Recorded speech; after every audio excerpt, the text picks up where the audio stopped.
El domingo, solo para hacerles un comentario rápido, tuvimos una... yo no iba con tantas expectativas a esa reunión, era casi como cumplir un compromiso con el pastor Boyón, porque nos ha estado apoyando bastante, pero realmente cuando comenzamos y cuando me di cuenta que era el doctor Armando Juárez, que es un teólogo súper importante en nuestra iglesia, él ha escrito muchos libros, ha hecho muchas investigaciones, ha sacado dos doctorados en teología, es una referencia en el mundo adventista hispano acerca de muchos temas, y él ha escrito este libro, uno de sus libros, que se llama Tendencias Teológicas en el Adventismo. ¿Cuál es la base teológica que los adventistas tenemos para creer en lo que creemos? Y él en este libro y en esa presentación hace una descripción del tiempo histórico de la iglesia desde su fundación, cuáles fueron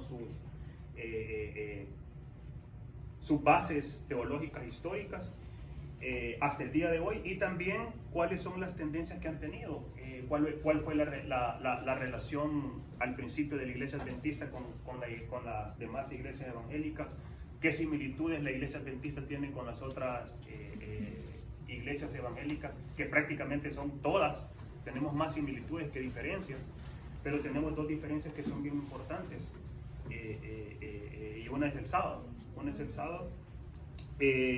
¿Cuál fue la relación histórica con los católicos? Y también algo que llamó la atención, de hecho hay un DVD que nos va a mandar el pastor Boyón porque quiere que lo estudiemos como iglesia, que tenemos tiempo, porque es un DVD que dura 3 horas, que podemos hacer varios sábados, pueden ser a las tardes o cualquier cosa, porque es bien importante ver cómo la iglesia adventista ha venido evolucionando con el tiempo, desde los tiempos de Elena de White, que ya tuvo oposición, y cuál fue la oposición que la iglesia adventista ha tenido en todo ese tiempo histórico. Que es curioso saber que la oposición ha venido desde adentro, siempre la oposición ha venido desde adentro. Y por eso todavía hoy día existen 3 ramas adventistas. Nosotros nos identificamos más que estamos en una rama que se llama la centrista, que cuando estudiemos eso nos vamos a dar cuenta por qué nos identificamos como la centrista, y hay una rama que se llama la rama histórica, que son...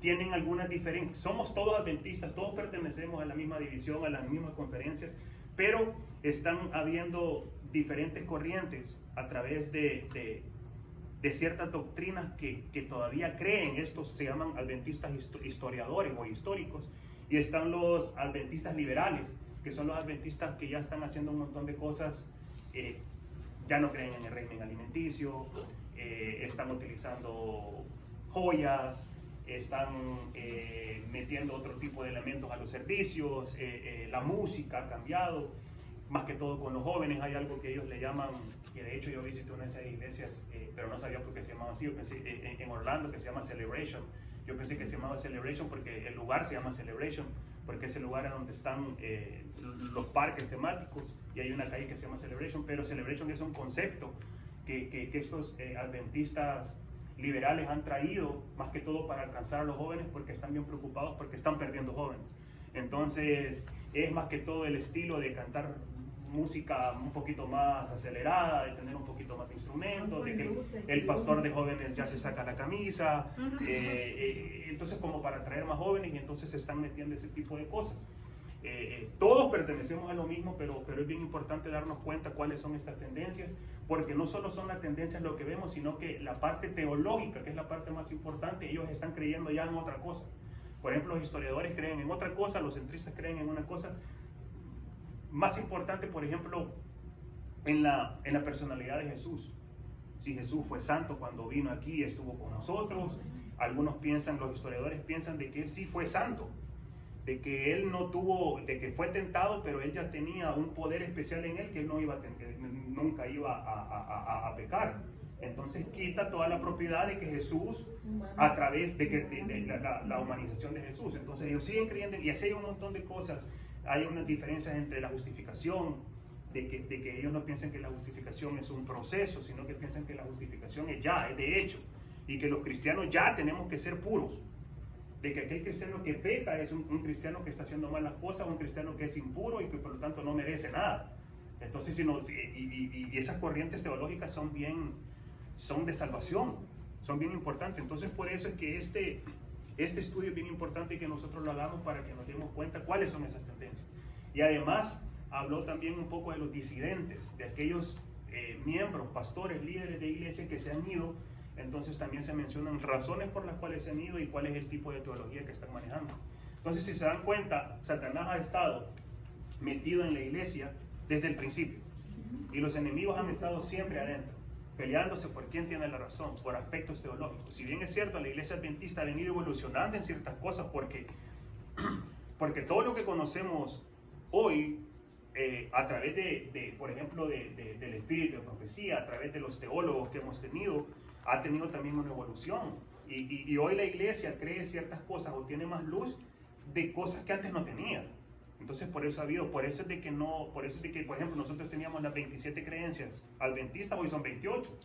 Eso no está cerrado. De hecho, el doctor Armando Juárez decía, por eso es que nosotros no le llamamos que ese es nuestro credo, porque un credo, no sé, es un credo que queda escrito en piedra, pero las creencias pueden cambiar, y eso no significa que van a contradecirse, sino que pueden evolucionar con el tiempo, por más luz que puedan recibir. Entonces yo creo cuando tengamos nosotros ese material, es bien importante que nosotros lo conozcamos porque nos identifica y nos hace sentir todavía más, espiritualmente hablando, más convencidos de la iglesia en la que nosotros estamos. Y también nos hace abrir más nuestros sentidos a otro tipo de cosas, porque hay un montón de cosas que se manejan aún dentro de la iglesia, que pueden confundirnos si nosotros no estamos bien fundamentados. Y por eso esta información es bien valiosa. También nos dio copias, no sé si Iván las trajo, de este librito de Ricardo Norton, no sé si lo conocen, no sé si los trajiste, no los trajiste, si los puede traer el otro sábado, se llama Fe para Compartir. Si se llama Fe para Compartir, nos dieron, ¿cuántos nos dieron? Creo que nos dieron 10 o 12, son estudios bíblicos basados exactamente en lo que dice la Biblia, se llama Fe para Compartir, dice qué, cómo, por qué y para qué testificar. Habla bastante de por qué la testificación es la mejor palabra que nosotros tenemos, cómo nosotros nos comportamos ante los demás, cómo nosotros accionamos ante diferentes situaciones. La testificación que nosotros damos es bien importante, porque podemos hablar un montón de cosas, pero si con los hechos nosotros lo vamos a destruir y la gente no va a creer lo que estamos diciendo. Entonces creo que es un librito bien cortito, pero tiene capítulos bien interesantes de cómo nosotros podemos testificar de la mejor manera y cómo a través de la testificación podemos llegar a ser más amigos, podemos llegar a invitar más personas para que vengan a la iglesia. Eso es algo importante.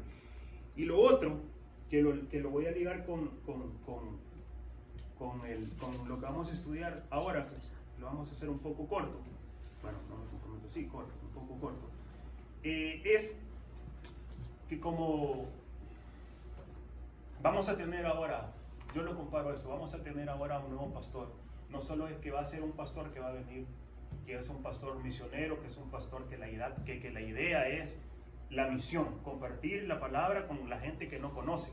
Eso es, compartir de que la Biblia ofrece un estilo de vida saludable, compartir de que la Biblia ofrece salvación, que la Biblia ofrece, Dios y su palabra ofrece buenas nuevas para cambiar nuestras vidas, para cambiar nuestros problemas por salvación. Todo eso lo tenemos que compartir. Y vamos a tener todavía una mayor responsabilidad. No es porque se va a tener un pastor, ok, ya viene el pastor, entonces ya no voy a hacer nada. Al contrario, han mandado una persona para que la palabra, como apoyo, para que dé estudios bíblicos, para que nos apoye también con los sermones, para que nos apoye con muchas cosas que ya conocemos. Todos hemos tenido en otras iglesias los pastores y sabemos que los pastores son un apoyo bien importante.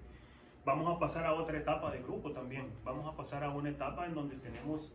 en este año yo siempre les dije de que fue un año que nos ayudó si bien es cierto, nadie es perfecto, pero sí a través de pruebas, a través de dificultades, a través del servicio que probablemente no habíamos servido antes, pero cuando nosotros comenzamos a prestar el servicio a Dios, eso nos nutre espiritualmente a nosotros. Cuando nosotros servimos, ayuda. Cuando nosotros servimos, estudiamos lo que tenemos que hacer el sábado. Cuando nosotros servimos, eso nos ayuda a ser mejores cristianos.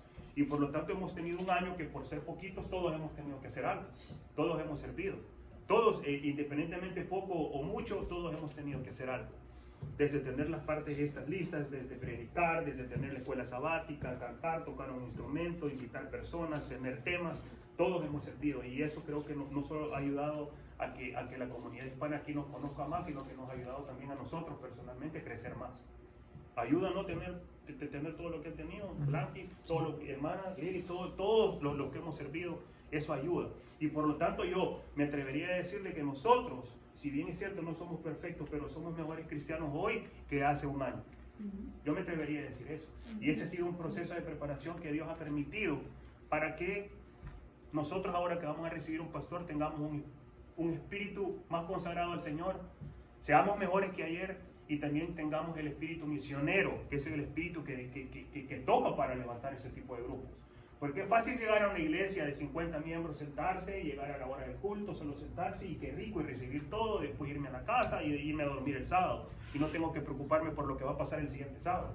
Pero nosotros sí nos estamos preocupados por quién va a predicar el siguiente sábado, quién va a dar la lección, qué vamos a hacer, cuál va a ser el contenido, tenemos que buscar, entonces trabajamos. Y eso solo se puede hacer con un espíritu misionero. ¿Sí? Entonces hay que orar para que ese espíritu misionero no se apague. Y si no lo tenemos todavía, que se encienda. Porque vamos a tener que trabajar aún más cuando el pastor esté aquí. Ellos han invertido en un pastor. Entonces nosotros tenemos que apoyar y nosotros tenemos, ya dijeron, ok, ¿quieren ser una iglesia de verdad? ¿O quieren ser un grupito que siempre va a estar ahí? ¿Quieren ser una iglesia de verdad? Ok, nosotros confiamos en ustedes que van a ser una iglesia de verdad, que van a trabajar. Les hemos dado un año, generalmente damos más de un año para eso. Pero hemos visto de que algo está sucediendo en la iglesia hispana de Champaign y entonces nosotros los vamos a apoyar, vamos a invertir en ustedes con esto, con el otro grupo de F. Ya vieron que ni siquiera con 3, sino que con 2. Entonces vamos a trabajar. Entonces de eso se trata, como para que después ver de que más personas en la ciudad aquí vengan a la iglesia y reciban lo que nosotros hemos recibido y que estudiemos juntos la Biblia, porque al final de eso se trata, que estudiemos juntos la Biblia, de dar herramientas a las personas para ser mejores, de dar herramientas a las personas para que solucionen de una mejor manera sus problemas, para que se sientan mejor, para que tengan una mejor familia, para que tengan un mejor estilo de vida, para que tengan una relación buena con Dios y para que sean salvos. Porque al final eso es lo que nosotros predicamos, salvación. Porque hemos estado estudiando todo eso de que Cristo viene y Cristo pronto va a venir. Y debemos nosotros anhelar ser salvos y durante esa transición lograr tener un proceso de santificación y disfrutar ese proceso de santificación. Porque el proceso de santificación se disfruta. A veces duele, pero se disfruta. Porque aprender cosas y dejar cosas malas y aprender cosas buenas duele. En cualquier sentido, y en ese proceso estamos todos nosotros. Así que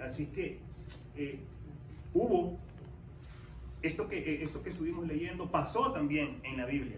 Por ejemplo, si nos vamos a Juan 21, que es el capítulo 1 hasta el capítulo 22, lo voy a ir leyendo yo, lo voy a leer así rápido. Dice, si lo tienen, en Juan 21, desde el capítulo 1 al capítulo 22. Aquí estamos ya en una situación, bueno, lo vamos a leer. Dice, después se manifestó Jesús otra vez a sus discípulos en la mar de Tiberias y se manifestó de esa manera. Dice que otra vez, ¿por qué? ¿Recuerdan por qué dice otra vez?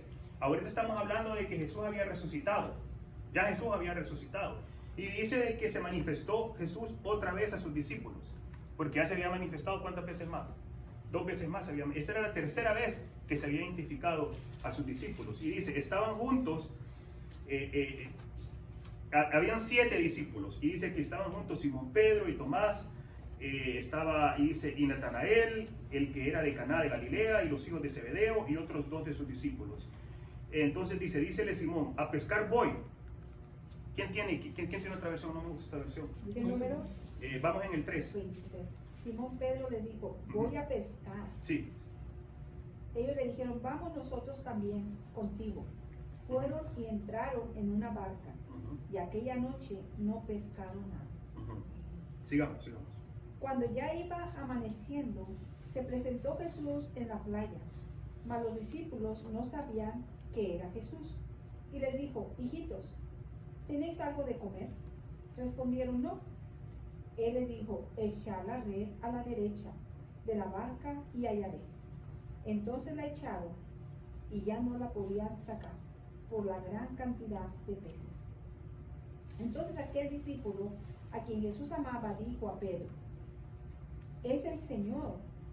Simón Pedro, cuando oyó que era el Señor, se ciñó las ropas porque se había despojado de ella. Okay. Y se echó al mar. Y se echó al mar. Ok, gracias hermana. Quedémonos en el número 7. Entonces, para poner en contexto, Jesús había resucitado. Los discípulos mientras estaban con Jesús eran otra cosa. Pero cuando lo crucifican, ¿qué pasa con algunos de ellos? Se esconden, lo niegan, otro por lo que había hecho se suicida. O sea, fue una crisis que estaban pasando porque ellos todavía no habían entendido, o se habían entendido la mitad todavía, no estaban totalmente claros de cuál era el reino del que Jesús les había hablado durante 3 años, ¿sí? Entonces cuando capturan a Jesús, cuando Judas lo traiciona, cuando lo capturan, cuando lo torturan, todos los discípulos iban siguiendo ese camino, cuando lo enjuician, cuando se burlan de él, cuando le ponen la corona, cuando hacen todo ese tipo de cosas, hasta que lo crucifican. Cuando hubo esa crucifixión, los discípulos dijeron: aquí se acabó todo. Aquí se acabó todo. Todo el reino de que este hombre nos había estado hablando, aquí se quedó, y ahora y se apoderó de ellos un gran miedo, una desesperación, una tristeza, llanto. Porque ellos pensaban, porque ellos no habían entendido con certeza cuál era el mensaje que Dios les estaba diciendo. No habían entendido también el mensaje de que Él iba a resucitar al tercer día. No habían entendido el mensaje de que imagínense que no habían entendido el mensaje de que era necesario que Él muriera. Y todos sabemos por qué era necesario que Él muriera. Porque se necesitaba un cordero que muriera para que todos los pecados que nosotros cometemos nosotros tuviéramos la oportunidad de pedir perdón a Dios. Y dice la Biblia de que cada vez que nosotros pedimos perdón a Dios, nuestros pecados ¿qué? Son perdonados. Y de eso tenemos que estar completamente seguros, porque Él ya pagó ese precio por cada uno de nosotros. Cuando nosotros hacemos algo mal, cuando nosotros pecamos, nosotros venimos, si creemos en Dios, nos hincamos, pedimos perdón y automáticamente recibimos el perdón de Dios y seguimos adelante. Porque esa es una verdad absoluta de la Biblia, que Él nos perdona. De hecho, si nosotros no creemos que Él nos perdona, entonces estamos negando la muerte de Él. ¿Me explico? Entonces, estos discípulos no habían entendido todavía eso. No habían entendido que Él iba a resucitar, no habían entendido que el reino era otro, por lo tanto se sentían desprotegidos. Ellos lo habían dejado a sus familias, habían dejado todo por seguirlo a Él durante 3 años. ¿Y qué es lo que pasó? Y su líder lo matan. Entonces, en una de esas, alguien que menciona aquí, que es Pedro, todos sabemos la historia de Pedro, cómo actuaba Pedro cuando estaba con Jesús. Pedro era el enojón, Pedro era el que siempre hablaba, quien quiere ayudar levantaba la mano, era un buen discípulo. Todos queremos un Pedro en la iglesia.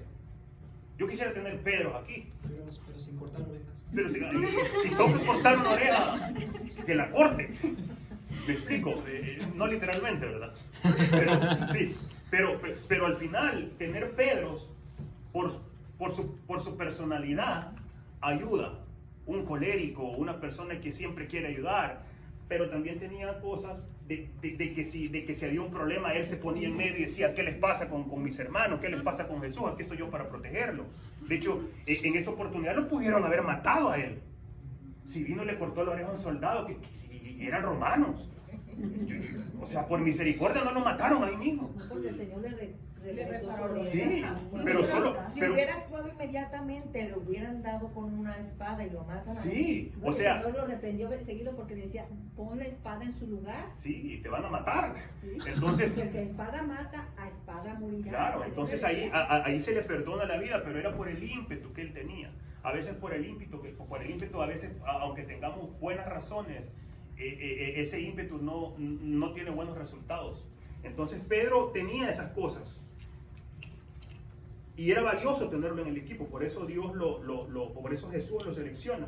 Pero al mismo tiempo era bien bocón. ¿Sí? Al mismo tiempo hacía promesas que no cumplía. Al mismo tiempo decía: yo puedo, y de repente no. Al mismo tiempo decía: yo soy un cristiano aquí, yo nunca te voy a negar, y siempre, y si alguien viene, y hacía muchas cosas. Entre más las personas hablan, dicen que más probabilidades hay que cometan errores. Por eso es que, siendo inglés mi segundo idioma, estoy más a salvo. Cometo más errores hablando en español que hablando en inglés. Me callo más. Entonces, eso es importante. Entonces viene Pedro, pero Pedro no solo comete este error que Pedro comete, lo pudo llevar a la muerte. ¿Por qué? Porque la culpa, cuando él negó, porque le dije: yo nunca te voy a negar, yo nunca te voy a negar, yo nunca te voy a negar. ¿Y qué te pasa, Jesús? Yo nunca te voy a negar. Y Jesús viene y le dice, que ya lo sabía todo: te digo, Pedro, de que antes de que el gallo cante, ¿cuántas veces? 3. Tú me habrás negado. ¿Cómo creen que se sintió Pedro en ese momento? Jamás, Señor. Sí, jamás, Señor. O se quedó pensativo. Horas después sucedió. Cuando ya andaban buscando y acusaron a Pedro y andaban diciendo, tú eres uno de ellos, y entonces empezó a hacer un montón de cosas, empezaron a negar su fe, empezó aún, dice la Biblia, a hablar como los demás hablaban. Cuando hablar como los demás hablaban, probablemente cuando les dijo, yo no ando con ellos, lo ha de haber dicho con algunas malas palabras, lo ha de haber dicho, no como un cristiano lo hubiera dicho. Entonces, y cuando ya lo hizo por tercera vez y que el gallo cantó, ¿cómo creen que se debe haber sentido? Se fue a llorar. Dice, De hecho, la Biblia dice que él lloró amargamente y se sentía, porque él ¿amaba o no amaba a Jesús? Sí, lo amaba. Sí lo amaba su ministerio. ¿Cómo no iba a amar a Jesús si anduvo siempre con él? ¿Quién no puede amar a Jesús cuando anda con él? Es imposible no amarlo si andas con él. Entonces viene Pedro y se sintió completamente una basura, culpable. Satanás pudo haberse aprovechado de él metiéndole cosas en la cabeza, pero ya no tuvo la oportunidad. Eso fue antes que lo mataran. Imagínense que ya no tuvo oportunidad de hablar con Jesús ni de pedirle perdón, sino que la última vez lo vio en la cruz colgado y murió. Ya se imaginan lo que pasó ahí. De que hayas ofendido a una persona que amás y que la vida no te dé la oportunidad de pedirle perdón, ¿con qué te quedas? Como que te pelees bien fuerte con tu papá y lo ultrajes y hagas cualquier cosa, o tu mamá, y de repente tu mamá se muere en un accidente y tú llegas al hospital, y ya se murió, te queda un peso. Y ese peso, ese es un peso de sentimiento, pero el peso que cayó sobre Pedro no solo era un peso emotivo, sentimental, sino que era un peso espiritual también, ¿Y porque Satanás estaba aprovechando de lo que estaba pasando. Y entonces pudo, porque lo que quería era, como el objetivo que tiene con cada uno de nosotros, que es matarnos, espiritualmente y físicamente, eso es lo que él quiere. Entonces, Pedro se queda con eso, se queda con esa espina clavada en el corazón. Por misericordia lo supera, pero en esa oportunidad, cuando se da cuenta, eso no está aquí, pero ya lo hemos leído, cuando se da cuenta que Jesús había resucitado, ¿qué es lo que hace Pedro? Lo primero, ¿qué es lo que hace Pedro? Corrió a la tumba. ¿Ah? Corrió a la tumba. Ya se imaginan. ¿Quiénes son los que tocaron la puerta para decir de que había resucitado, que lo habían visto? María. Sí, tocaron la puerta. Miren, dicen que Jesús había resucitado. Ni había terminado de decir cuando Pedro salió corriendo. ¿Cómo? ¿Ha resucitado? ¿Por qué creen que salió corriendo a verlo? ¿Por qué creen que estaba tan emocionado, tan deseoso de comprobar si eso era cierto? Estaba arrepentido. Sí, porque estaba deseoso de volver a reconciliarse con él. Era el que salió corriendo a ver, y ya se imaginan cuando sale corriendo, y lo hemos visto hasta en películas, que sale corriendo, de repente se mete así hasta que llega a la tumba, cuando ve que no está. ¿Qué pasó aquí? ¿Cómo creen que se debe haber sentido? Después que ellos ya saben, no lo había visto, cuando ellos ya saben, es cuando entramos en esto que dice de que por tercera vez. Entonces dice aquí el 4. Y venida la mañana, Jesús se puso a la ribera, mas los discípulos no entendieron que era Jesús, no lo habían identificado todavía. Y Jesús les dijo, ¿qué les dijo en el 5? ¿Qué dice? ¿Tienen algo que comer? Pero les dice algo, una palabrita antes, para dirigirse a ellos. Hijitos. ¿Cuántos años tenían ellos? Viejones. Eran treintones. Sí. Eran treintones, porque eran casi de la misma edad. De los más jóvenes era Juan, era de los más jóvenes, pero su hermano les estaba diciendo hijitos. O sea, y si se dan cuenta, ya no está hablando como Jesús, sino que está hablando como ¿quién? Como Padre, como Dios. Tomando la deidad, ya, hijitos, ya había resucitado, ya la misión había sido cumplida. Jesús es Dios, ¿ya? Y entonces les estaba diciendo, hijitos. ¿Y qué les dice? Como un papá. ¿Qué les dice? ¿Tenéis algo de comer? Ajá, ¿y qué había pasado? ¿Tenían o no? Y respondieron, no. ¿Por qué no tenían nada? ¿Qué dice anterior? Que habían pescado, pero decidió ir a pescar, ¿y qué pasó? Y no habían encontrado, y no habían logrado pescar nada. Entonces viene Jesús, y primero con esas palabras de amor, que yo no me puedo, ni siquiera me puedo imaginar cómo se los pudo haber dicho, pero si dice hijitos, no les dijo, hijitos, venga por acá, no les dijo así, les dijo hijitos con una ternura. Hijitos, ¿tienen algo de comer? ¿Y qué le respondieron? No. Y él les dice, ok. Y entonces el primer encuentro que tienen con ellos, ¿qué es lo que hace de nuevo? ¿Qué es lo que hizo ahí? Ayudar. ayudarlos. ¿Y qué más? Habían pescado y no habían encontrado nada, pero ahora les No, dice, habían tratado de pescar. correcto, Estaban echen la red, ¿a la dónde? derecha de la barca. ¿Y qué?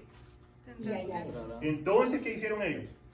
la echaron ¿Y después? y no la podían sacar por la gran cantidad de peces. Ok, llega de nuevo el hacedor de milagros, el que suple las necesidades, había resucitado, Porque ese era Jesús. ellos habían echado la red toda la noche. Sí, Y ellos eran pescadores experimentados. correcto. Entonces llega su papá de nuevo, les dice, hijitos, ¿tienen algo de comer? Les dicen, no. Ellos, ¿cómo creen que estaba el ánimo de esos? Desanimados. Estaban desanimados, Su, ¿qué vamos a su hacer? señor, su maestro Sí. había muerto, no habían podido pescar. Correcto, había una mezcla de cosas, en ellos estaban totalmente destrozados.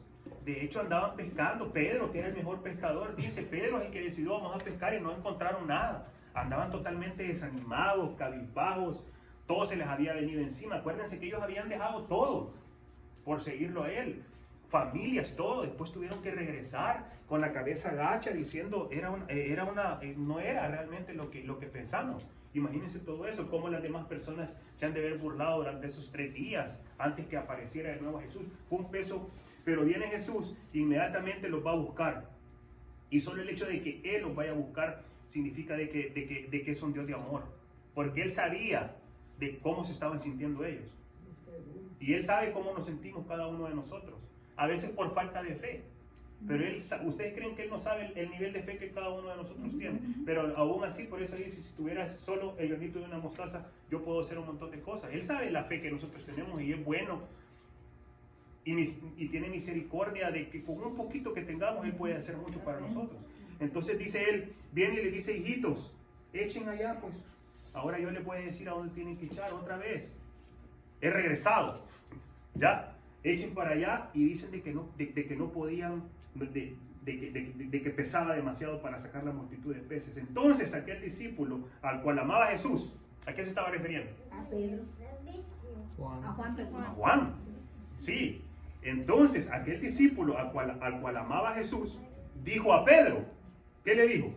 Es el Señor. ¡Ey! Es el Señor. ¿No les parece curioso que Juan sí lo reconoce?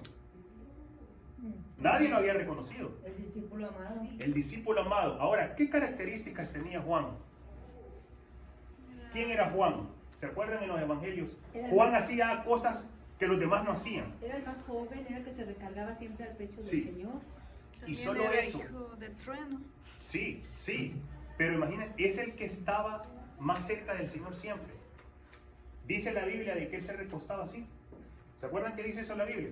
Ya se imaginan recostarse así al Señor, a Jesús, y escuchar. Y dormirse ahí. O que Jesús te cuente una historia para dormirte. Yo trato de contar historias, pero nada que ver. Nada que ver. Ya se imaginan, ese era Juan, por eso decía que era el discípulo amado. Tenía una relación tan cercana con Jesús que lo hacía diferente a los demás. Que fue el que se permaneció en el día de la cruz. Sí. Él estuvo ahí siempre con él. Sí, que de hecho él le pidió que se quedara con su mamá. ¿Sí? Ahora, miren lo que hace la diferencia en momentos de crisis, cuando para saber identificar de dónde viene ayuda, dónde buscar ayuda o dónde está Jesús en momentos de tristeza, en momentos de crisis, que el primero que logró identificarnos rápidamente fue Juan, porque él había estado más en la presencia de él cuando estuvieron cerca. Eso es lo que hace la diferencia cuando nosotros permanecemos más en él, buscándolo, que cuando solo lo hacemos esporádicamente. Porque todos habían vivido con él. Pero eso no significa que todos estaban con él siempre. ¿Se acuerdan en aquel momento cuando pide que ore? Se quedaron dormidos. ¿Ya? Ahora Juan, dice la Biblia, era el que se quedaba ahí escuchándolo. ¿Qué le decía? Dice el Espíritu de profecía de que nosotros no tenemos ni idea de que si más libros fueran escritos por las palabras que Jesús dio en sus 3 años de ministerio, no alcanzarían las páginas para describir todo lo que no fue escrito en la Biblia. Porque lo que fue escrito en la Biblia es para nosotros, que somos en otro nivel de entendimiento. Es lo que nos basta a nosotros conocer hasta hoy para nuestra salvación y para conocer todo lo que pasó. Pero hay más cosas que sucedieron y cosas que no entendemos. y que vamos a entender solo cuando estemos en su presencia, que dice el Espíritu de Profecía de que Jesús dijo más cosas, y esas más cosas son las que Juan pudo percibir, escuchar y sentir a través de Jesús. Él sabía más. Por eso es que después, más adelante, vamos a leer qué pasa con eso. Si hacemos la comparación entre Pedro, no es que uno sea bueno y uno sea malo, son hijos diferentes. Jesús tiene hijos diferentes. Ninguno de nosotros somos iguales. Y a todos nos amamos por igual. A todos nos amamos por igual. Y nos trata diferente a cada uno de nosotros, de acuerdo a lo que nosotros somos. Entonces después dice de que Pedro, Jesús sabía cómo se sentía Pedro. Y cuando Jesús resucita, Jesús tiene en su mente a Pedro. Porque dice, Pedro probablemente cuando estaban crucificando a Jesús, él también se puso en lugar de Pedro y dijo, Pedro ahorita se ha de sentir mal. Pudo haber pensado todo eso. Pudo haber pensado todo. Él lo sabe todo. Uno de mis hijos se está sintiendo mal ahorita, está haciendo esto, sí, pero esto le va a servir. Esto le va a servir porque ya van a ver después qué es lo que sigue, de cómo verdaderamente le sirvió. Entonces Jesús, cuando abre sus ojos, cuando resucita, está interesado en Pedro. Va a buscarlos, los encuentra. Juan dice, el Señor es. Y Simón Pedro, como yo que era el Señor, ¿qué dice?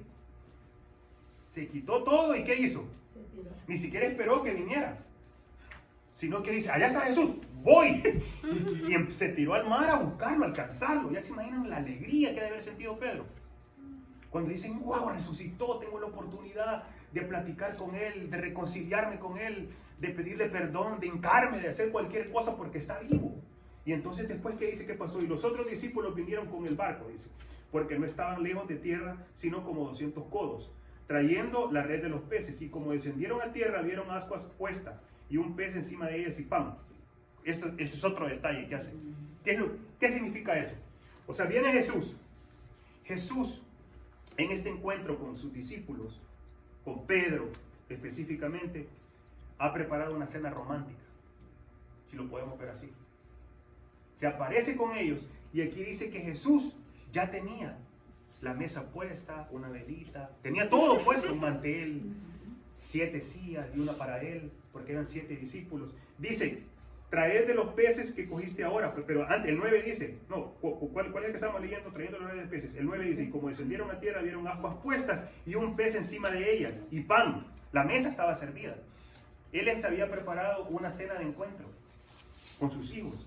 El 10 dice, dícele Jesús, traed de los peces que cogiste ahora. Subió Simón Pedro y trajo de la red a tierra. Llegó de grandes peces, 153. Y siendo tantos, la red no se rompió, dice. Después dijo Jesús, el 12, ¿qué dice? Ahora acérquense y desayunen, dijo Jesús. Sí, pero, ¿qué más dice? El 12, Jesús les dice, venid, ¿y qué dice? El 12, 21-12. Venid, comer, ¿qué más? Y ninguno de los discípulos se atrevió a preguntarle, ¿tú quién eres? Sabiendo que, ¿qué? Que era el Señor. Ahora, qué extraño, ¿verdad? Dice aquí que sabían que era Él, pero ninguno se atrevía a preguntar. ¿Por qué creen que no se atrevían a preguntar? Estaban avergonzados. No sé, estaban en shock, quizás.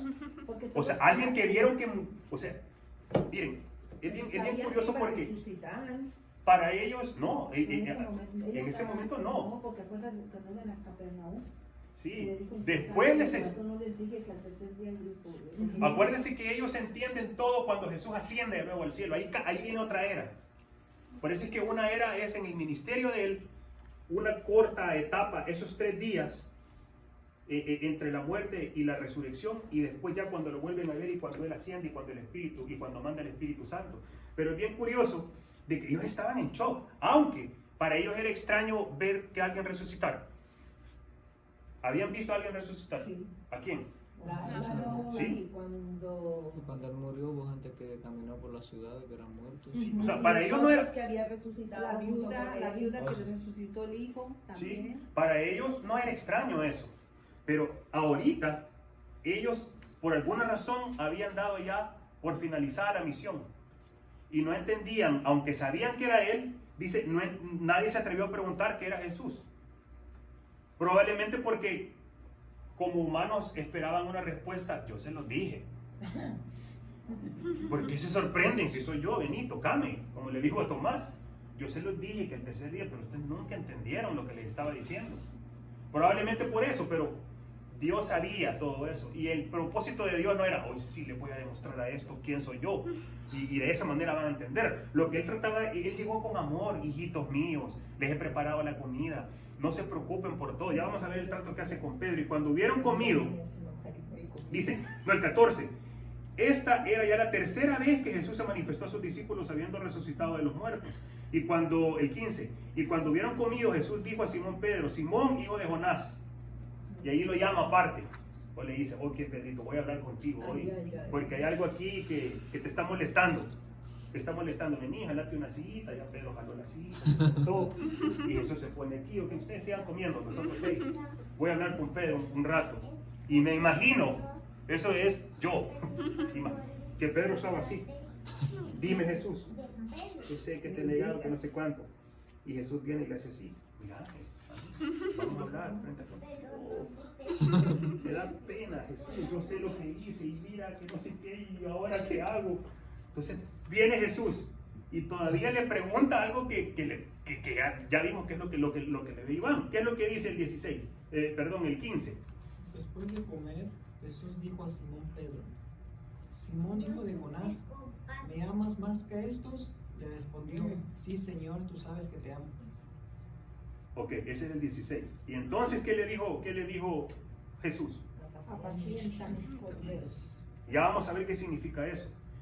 Ok, Pedro tenía miedo de decir cosas que no tenía que decir, porque ya había aprendido la lección. Porque él decía, me ama, o cuando él volteaba, él decía, aunque todos te negaren, Sí. yo no te negaré. Sí, porque él era el que se paraba y, aunque todos estos te negaren, yo nunca te voy a negar. ¿Había aprendido Pedro un poco de humildad y de lección? Sí, pero ¿y de qué manera? Esa lección que aprendió le dolió. Las lecciones a veces que Dios nos enseña duelen, ¿o no? Y eso le había dolido mucho a él, pero había aprendido. Entonces le dice, ok, apacienta mis corderos. Después dice que le vuelve a preguntar por segunda vez, Simón, hijo de Jonás, ¿me amas? Cuando alguien te pregunta 2 veces, eso, ¿qué se nos viene en la mente? Que no me crees. No me estás creyendo, estás desconfiando. Si tu esposa te pregunta, Herbert, si mi esposa habla que ¿me amas? Tú sabes que te amo. Sí, como que tuvieron Y si Blanqui me vuelve a preguntar, Herbert, ¿me amas? Yo creo que no le vuelvo a contestar, ya te dije que sí, una vez, ya. Pero no era Blanqui y no era Herbert, era Jesús y Pedro. Otro nivel de personas. Entonces, pero el caso es igual, lo que pudo haber sentido Pedro. Y entonces Pedro dice, sí Señor, tú sabes que te amo. Segunda vez. ¿Y qué le dice Jesús? apacienta mis corderos. Y entonces ya se pudo haber quedado ahí tranquilo. Entonces ya Pedro puede decir, ok, ya entendió, Jesús, que sí lo amo. Dijo la tercera vez, Simón, hijo de Jonás, ¿me amas? Ya, ¿qué dice la Biblia? ¿Cómo se sintió Pedro Pedro? se entristeció Sí, ¿y qué dice? de que le dijese la tercera vez, Ujú. ¿me amas? Y le respondió, Señor, tú lo sabes todo. Sí. Tú sabes que te amo. Jesús le dijo, apacienta Sí. mis ovejas. Ahí ya, miren, esto que Pedro entendió aquí, nos dice que estaba diciéndolo con todo el corazón en la mano. Porque él dice, tú sabes todo. Si yo no te amara, ya lo supieras.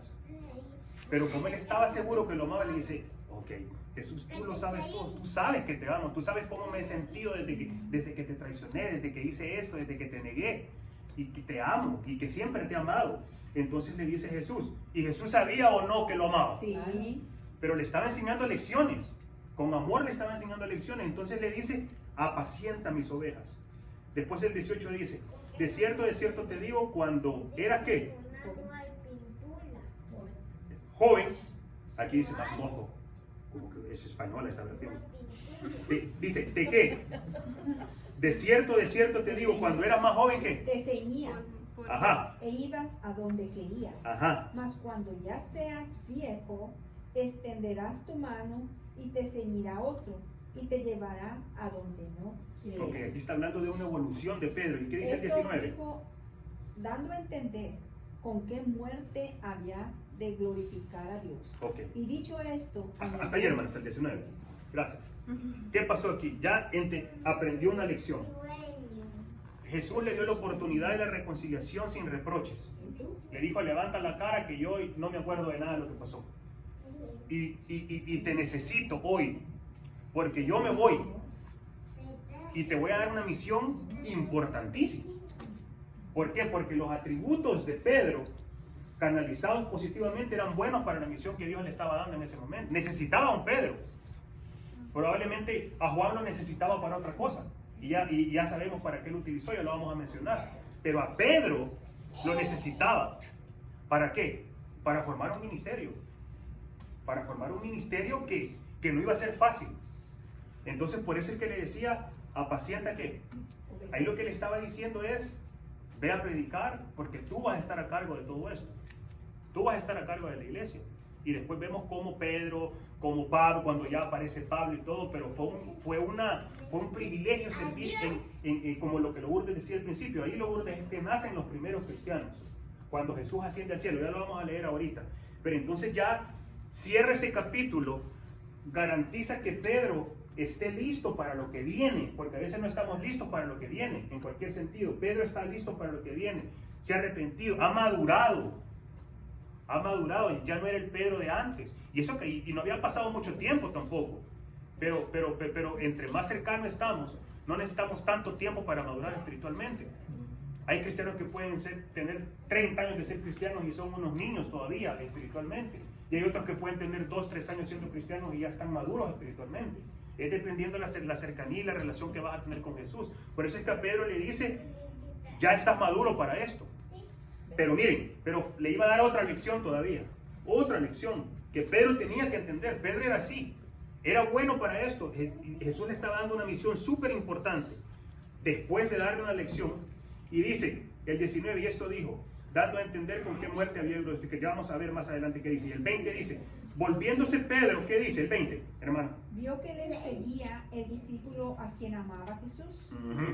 Él mismo, que en la cena se había recostado al lado de él y le había dicho, Señor, ¿quién es el que te ha de entregar? ¿Y el 21? Cuando Pedro le vio, dijo a Jesús, Señor, ¿y qué de este? Ok, ahí quedémonos. Ay, Pedro. Ya va con otra cosa hoy. Salió el viejo Pedro. Ok, ya había salido del culto matutino del sábado, ya iba para la casa, escuchó un buen sermón, se encontró con Dios, cantó, lloró, alabó, todo. Pero cuando sale, miren lo que pasa. Dice que se acerca Juan y hay otro intercambio de palabras con Jesús. Pero viene Pedro y le dijo Pedro a Jesús, ¿qué dice? ¿Qué preguntó? Jesús Así, el 21. Así que Pedro vio ¿a quién era este? Juan. A Juan. Y le dijo a Jesús, hey, ¿y este qué? Metido. ¿Y este qué? Y ahí viene, ¿qué dijo Jesús? ¿Qué dice el 22? Si quiero que él siga vivo hasta que yo regrese, ¿qué tiene que ver contigo? En cuanto a ti, sígueme. Uy, ya. Lo que pasa es que Jesús básicamente le estaba entregando un ministerio, pero también ya le estaba anunciando su muerte. Y entonces viene, entonces todos nos vamos a morir, ¿verdad? No solo yo, porque sí, así es la cosa. Y entonces viene y le dice, y Juan, bueno, y este también se va a morir así. Básicamente eso es lo que le dice. Y viene, si quiero que él quede hasta que yo venga, ¿qué a ti? Tú sígueme. Ahora, Y se lo dijo bonito. Juan murió. Ya, sí, perdón. Y se lo dijo bonito. Y se lo dijo bonito. Duele más cuando te lo dicen bonito. Dice el 23, salió entonces este dicho entre los hermanos, que aquel discípulo no había de morir. Entonces empezaron a murmurar eso, de que, entonces, como era el amado, este no se va a morir nunca, que no sé qué, que no sé cuánto, imagínense. Y dice, ¿cuál es? Salió entonces así, y dice, mas Jesús no dijo eso, no morirá, sino, si quiero que él quede hasta que yo venga, que a ti, aun si yo quisiera que él nunca se muera y que se fuera también como Elías. ¿Qué ¿Qué te importa? Yo tengo una misión para ti y va a ser una misión importante. Tengo una misión para Gio, tengo una misión para Lili, tengo una misión para Iván, para Ricky, para Gerbe, para Blanqui, para la hermana Rosita, para Julio, para Lourdes. Para todos tengo una misión. Pero probablemente no va a ser la misma. Y el trato que yo tengo, dice Dios, con Iván no es el trato que tengo con Julio. Porque son diferentes proyectos de vida. Yo tengo un proyecto para Julio y tengo un proyecto para Iván diferente. No, Julio no trate de saber cuál es el proyecto de él o de querer el de él, porque Dios sabe lo mejor para nosotros. Y a veces parece que nuestro proyecto de vida no avanza espiritualmente o materialmente, y nosotros nos desesperamos cuando vemos que el proyecto del otro sí avanza. Y como si nos sentamos en la misma, vamos a la misma iglesia, tenemos el mismo Dios, adoramos al mismo Dios, guardamos el sábado, cumplimos esto, cumplimos lo otro, y por qué a él le va bien y por qué a mí no, por qué yo no puedo dejar esto y por qué él sí. Eso no nos tiene que interesar. Sígueme tú, sigue haciendo lo que estás haciendo y no te importe lo que estoy trabajando con el otro hermano. Eso es lo que, porque de igual manera ya vimos de que Dios tenía un proyecto importante para Pedro y tenía un proyecto importante para Juan, diferentes propósitos. Y dice el 24, este es aquel discípulo que da testimonio de estas cosas y escribió de estas cosas, y sabemos que su testimonio es verdadero, hablando de Juan. Y el 25 dice, y hay también otras muchas cosas que hizo Jesús. Escuchen, esto lo dice el Espíritu Profecía, y el 25, lo que le decía antes. Y hay también otras muchas cosas que hizo Jesús, que sí que Se escribiera una. cada una por sí, ni aún en el mundo pienso que ¿qué? Cabrían los libros que se habrían de escribir. Imagínense.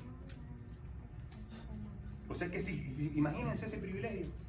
Por eso es que Juan tomó más información de esa que los otros no tomamos. Y aún con la información que está ahorita vigente. Por eso es importante que nosotros estemos captando y recibiendo la información que Dios nos quiere dar a cada uno de nosotros. Porque Jesús tiene tanto para darnos, como dice un canto, que Él tiene tanto para darnos. Pero nosotros tenemos tan poco tiempo para recibir, que por eso no crecemos. Pero imagínense qué interesante y qué lindo saber esto de que no habrían libros para lo que Jesús hizo, para lo que Jesús pensaba, para lo que Jesús dijo, hizo. Es bien bonito aún solo imaginarse todo eso y poder haber estado al lado de Él.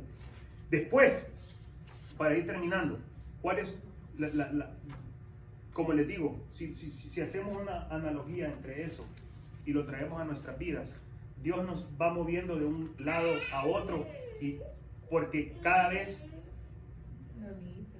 el proceso de santificación nos dice que cada vez tenemos que ser mejores. Eso es lo que dice el proceso de santificación, que va a durar toda la vida. ¿Ya? Cada vez, hoy soy mejor que ayer. Obviamente tengo a veces resbalones, peco, pero igual cada vez soy más consciente de mis errores y voy aprendiendo y voy aprendiendo y voy aprendiendo. Y eso es lo que le pasó a Pedro. Fue aprendiendo, fue aprendiendo. En este momento que le da una misión Jesús a Pedro, que solo vamos a hablar en 5 minutos de esa misión importante. Pedro ya era un santo, era perfecto o no. No, era perfecto por la perfección que Dios quiere que entendamos, que estaba en un proceso de santificación. Pero nadie tiene que ser perfecto para servirle. Y si no, miren el ejemplo de Pedro, que estando en presencia de él ya estaba pensando por qué al otro le iba a hacer otra cosa. Entonces, ¿qué es lo que significa paciente a mis ovejas? Y aquí es donde algunas religiones, por ejemplo, cuando ya dice y después viene sobre esta roca edificaré, ¿se acuerdan de todo ese tipo de cosas? Que la Iglesia Católica lo menciona como que fue el primer papa. ¿Sí? La misión que describe la Biblia, es que después ya ven todos a Jesús, se reúnen todos, Jesús hace una reunión, hace un servicio especial, se despide de ellos, les da la misión, ¿cuál fue la misión? Predicar el evangelio a todos lados, ¿ya? Y después asciende y dice, pero ¿y cómo vamos a hacer sin ti? No, a ustedes les conviene que yo me vaya, porque voy a mandar a uno que va a estar con cada uno de ustedes, que es el Espíritu Santo. Y el Espíritu Santo es el que va a estar con cada uno, es el representante de Dios en nuestras vidas. Es el que nos consuela, el que nos ayuda, el que nos da consejos. Siempre y cuando estemos pegados a Él, va a ser esa voz que vamos a tener en nuestra mente y en nuestro corazón, que si no estamos haciendo bien algo, nos va a ayudar a hacer las cosas, nos va a ayudar a buscar más de Dios. Ese es un ayudador, un consolador. Cuando tengamos problemas, dificultades, nos va a consolar. Es el que nos va a ayudar con todo eso a través de la palabra de Él, a través de la Biblia. Y entonces después es cuando ya se forman las primeras comunidades cristianas. ¿Se acuerdan? Estudiamos eso en un trimestre. Y uno de los líderes de esas primeras, obviamente todos los discípulos que estuvieron fueron líderes, pero Pedro representó el liderazgo de la iglesia primitiva. Y por eso le decía, apacienta mis ovejas, cuida de mi rebaño que te voy a entregar a ti. Y es lo que Jesús nos está diciendo, lo que Dios nos está pidiendo a cada uno de nosotros. Cada uno de nosotros podemos ser Pedros, ¿sí? Y nos está diciendo de que nosotros tenemos que apacentar a las ovejas que nos ha entregado aquí. Esto no es una casualidad que estemos aquí reunidos. No es una casualidad que hayan puesto los ojos administrativamente aquí. Tenemos una responsabilidad con el Señor grande de predicar el Evangelio. El propósito, acuérdense, no es de llenar bancas. El propósito es de que más personas conozcan de que la vida de ellos puede ser mejor, no más fácil, pero puede ser mejor si obedece lo que Dios tiene para ellos, y que también pueden ser salvos y que puedan entender cuál es el proceso de la santificación, que puedan entender que Él va a venir por segunda vez, por qué puedo ser salvo, qué es lo que tengo que hacer. Todo eso es lo que nosotros tenemos que enseñar, y además de todas las otras cosas que nosotros conocemos, que también tenemos información para eso, el régimen de salud, pero la parte principal es Cristo, la santificación por la fe, la justificación por la fe, la santificación y ese proceso. Sí, Lili, vas a decir algo. O en el comentario bíblico, tú sabes que mucha gente piensa que en Pedro se fundó la iglesia, pero lo que el comentario bíblico dice es que a Pedro se le dio la orden de apacentar las ovejas, que es el oficio, que es como sería un pastor para una iglesia, y como es un pastor para una iglesia, eso no lo hace al pastor ser el representante de Jesús. Exactamente, es solamente el deber que él tiene de alimentar y de guiar y de gobernar sus ovejas. Le dio un ministerio, correcto, y él iba a ser, como el pastor de esas ovejas, para que las cuidara, no para necesariamente que él es el fundador. Sí, no. Entonces, por eso fue una misión. Después, Jesús predijo la muerte de Pedro, le dice tú vas. Y se acuerdan de que él murió crucificado. ¿Y qué es lo que dice la Biblia que Pedro pidió? Que lo crucificaran por trabajo. Sí, ¿por qué? Porque no merecía ser crucificado. Pedro fue crucificado y él pide que lo crucificaran así al revés porque decía que él no merecía morir como hubiera muerto Jesús, su Señor. Imagínense tener ese valor. O sea, ¿hasta dónde llegó Pedro? O sea, Pedro, desde el inicio del ministerio hasta la muerte en la cruz que tuvo, era otro Pedro. Era un Pedro completamente renovado, completamente otro Pedro, con sus errores, con todo. Y el trato que Jesús le dio a Pedro siempre fue lleno de amor. Y después nos vamos con Juan. ¿Qué ministerio le dio a Juan? Juan tuvo la oportunidad. Pedro obviamente murió más joven que Juan. Juan murió anciano. Pero ¿qué pasa con Juan? ¿A Juan lo mandan a dónde? A una isla solitaria. ¿Sí? ¿Y cuál era el objetivo? Que qué privilegio le dio a Juan, ¿verdad? Y después visiones. ¿Y qué es lo que escribió? El Apocalipsis. Ya se imaginan él viendo todo eso, con qué cercanía. Por eso lo tuvo que llevar lejos, fuera del bullicio, fuera de cualquier cosa, solo. Que no es para cualquiera. Miren, un ministerio de eso no es para cualquiera. Nada de familia, nada de nada. Te vas allá. Que para los perseguidores fue como un castigo. Dios lo tomó como una bendición. Y eso me trae de que solo puedo comentarlo rápido, de que en ese seminario, en un momento histórico, cuando a Elena de White la tienen que sacar de Estados Unidos. La tienen que sacar, no sé por cuántos años dijeron, 10 años. La sacan porque había un torbellino ahí de ideas y ya Satanás estaba trabajando. Entonces ella no se quería ir. Y entonces el esposo le dice, mira, oremos. Y dice, después ella, de que Dios le dice, que le dijo, vete. Pero ¿y cómo? Que si aquí está el ministerio, vete a Australia. Y en esos 10 años, ¿qué es lo que escribió? El deseo de todos. Y es cuando escribe el deseo de toda la gente. Imagínense, qué libro. Y ahí escribe. Entonces, cuando Dios nos mueve de un lugar a otro, a veces no hayamos sentido. Para Juan probablemente no tenía sentido, y cuando le da las direcciones, ok, tú vas a escribir el libro del Apocalipsis. Y ya se imaginan esa escena de ver las cosas. ¿Qué conexión pudo haber tenido con Dios para que le diera todas esas visiones? Y Juan es el que escribe el libro del Apocalipsis. Un libro de muchas referencias, de muchos simbolismos, de muchas cosas que él logró plasmar. Hasta que escribe, ¿quién quiere leer el último versículo del Apocalipsis? Si no se lo saben. El último versículo del Apocalipsis. Cielo nuevo, tierra nueva. Yo vengo. ¿Lo tenés? La gracia de nuestro Señor Jesucristo sea con todos vosotros. Amén. Imagínense, ya cuando ya se imaginan a él escribiendo, cuando dice la gracia de nuestro Señor Jesucristo esté con vosotros. Amén. Punto. Y después ya se puede morir. ¿Ya? Y después ya se pudo. No sabemos cuánto tiempo pasó Así después. se le cumplió a Pedro. Pero miren, ajá. Pero el 20, Sí, el que da testimonio de estas cosas dice, ciertamente vengo. en breve. Sí. Amén. Y esos fueron los privilegios que tuvieron Pedro y que tuvieron Juan en diferentes circunstancias de vida. Así como cada uno tiene diferentes circunstancias de vida. Juan y Pedro tuvieron... Y ellos se fueron amigos. Yo no sé cómo pudieron ser. Ya se imaginan la relación que tenían entre ellos. Se complementaban. Se complementaban y había de todo, como en una iglesia. Pero tenían que estar unidos. Y al final es más, una de las condiciones para que el Espíritu Santo estuviera con ellos, ¿cuál era? Que ellos estuvieran unidos. Entonces al final el mensaje es de que independientemente seamos Pedro, seamos Juanes, seamos cualquiera, Dios tiene un propósito misionero para cada uno de nosotros y que Él va a satisfacer las necesidades que nosotros tenemos mientras nosotros obedezcamos la misión que tenemos, y que el fin que Dios tiene para nosotros no lo conocemos, pero que es un fin bueno para nosotros. Aunque nos toque morir, aunque nos toque hacer cualquier cosa, al final ellos ya tuvieron la esperanza que nosotros tenemos, que cuando Él venga nosotros vamos a resucitar y vamos a vivir con Él. Vamos a dejarlo aquí. Ya, exactamente 12 y 10. Vamos a... Iván, el de Unidos en Verdad. ¿Unidos en verdad? No, ese No, yo dije que no, Jerusalén. no hay unión aquí, ¿eh? Jerusalén. No hay unión. Aquí.